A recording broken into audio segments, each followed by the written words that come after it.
And here we are, back at the Church of the Muzzle Flash. We're discussing herbs, Morris Fishbein, the turn of the century, why things are the way they are, and why they're all screwed up.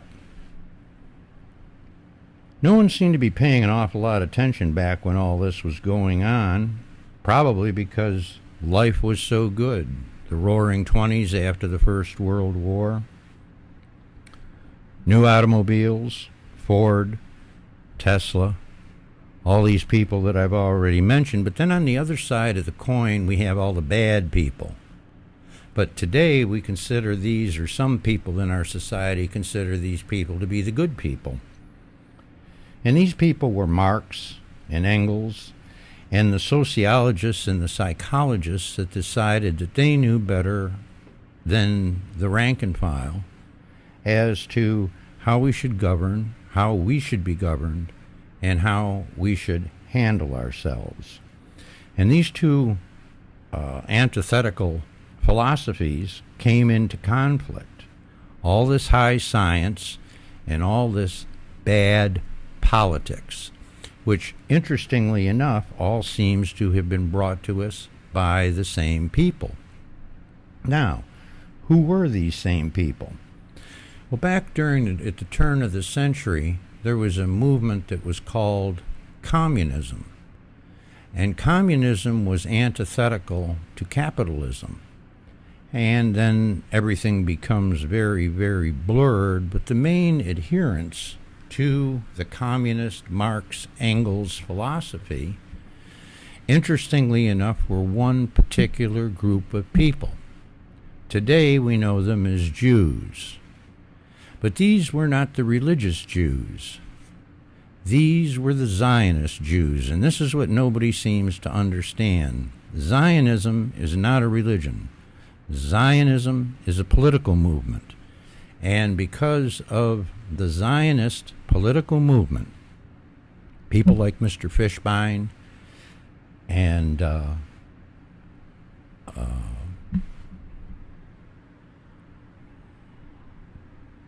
J.P. Morgan, and there were a bunch of them, they put the dollar, the almighty dollar, greed and profit above and beyond what was necessary.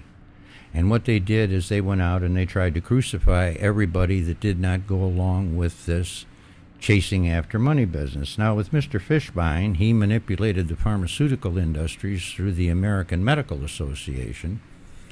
And today, as we're seeing with the debate over public health, which Mr. Obama and the Congress are now talking about, we find out that no one is really sure what we're doing as far as the treatment of these diseases, but everybody has an idea. Well, the idea is wrong because the treatments are wrong. The pharmaceuticals do not cure the diseases, and the current medical profession is not addressing the problem. Why aren't they addressing the problem? Well, let me give you an example. Cancer had many different ways of being cured at the turn of the century. One of them was a tea that was handed down through the Ojibwa Indians, which was called Asiac tea, which is a herbal remedy. And this was brought out onto the market, and of course this went absolutely nowhere. They took it off the market as quickly as they possibly could, and while it's available today in Canada, it's extremely difficult even to get here in the United States. According to the medical profession, all these things that we get, the viruses, the colds, H1N1 flu, all these things have only one cure according to the conventional medicine, and that's to be addressed through vaccines or pharmaceuticals. Well, before all of Mr. Fishbein and his friends came into effect, these maladies were easily addressed and easily cured at home because the major components of the individual's medicine chest contained things like cannabis, cocaine, and if you go back on your computer and look for the old advertisements for patent medicine, you'll see hundreds and hundreds of bottles of various concoctions that were used in order to be able to cure diseases.